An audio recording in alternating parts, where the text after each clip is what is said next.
తన ఇంటి ముందు ఉంచిన ఆటోను కొంతమంది రాత్రి సమయంలో తగలబెట్టినట్టు బాధితుడు జనార్దన నాయుడు ఆవేదన వ్యక్తం చేశారు. కుప్పం కొత్తపేట 13వ వార్డు సంపంగి నగర్లో నివాసం ఉంటున్న బాధితుడు ఆటో తోలుతూ జీవనం సాగిస్తున్నాడు. కాగా తన కుటుంబ పోషణకు ఆధారమైన ఆటోను దక్షిణ చేయడంపై తీవ్ర ఆగ్రహం వ్యక్తం చేశాడు.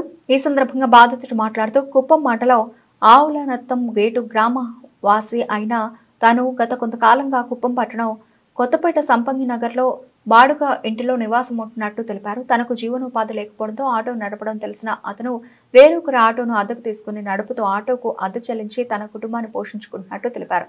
గత కొంతకాలం క్రితం పట్టణంలోని ఆకుతాయిలు తమ ఇంటి వద్ద గొడవ చేస్తున్న క్రమంలో ఆకుతాయిలను తాను వారించడం జరిగిందన్నారు. దీనిని అలుసుగా తీసుకున్న ఆకుతాయిలు తన కుటుంబ పోషణకు ఆధారమైన ఆటోను దగ్ధం చేసి తమ జీవనంపై పెనుదెబ్బ వేసి కక్ష సాధించుకున్నారని ఆరోపిస్తున్నారు. ఈ విషయమై పట్టణ పోలీసులకు ఫిర్యాదు చేశానని, పోలీసులే తనకు న్యాయం చేయాలని సందర్భంగా బాధితుడు కోరారు. నా సొంతూరు ఆవులనత్తం గేటు, నేను ఇక్కడ బాడిక్కుంటా సంపంగి నగరు.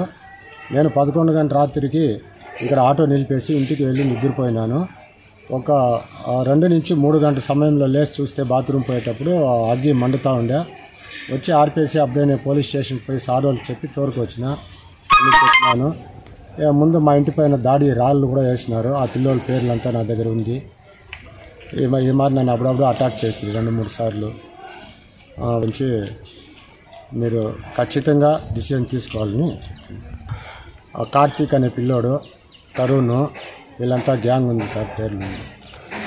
వాళ్ళకి వచ్చి మా అమ్మాయి ఒకటి ఉండే, ఆ గొడవల్లో ఒకసారి కొట్టిన ఇక్కడ వచ్చిన దానికి అప్పటి నుంచి నా పైన కసి పెట్టుకున్నారు. అవునా, కచ్చిపూరితంగా కాల్చినారు. దీనిపై పోలీసు సారాలు తగు చర్యలు తీసుకొని నాకు బీదోనికి న్యాయం చేయాలని కోరుకుంటాను.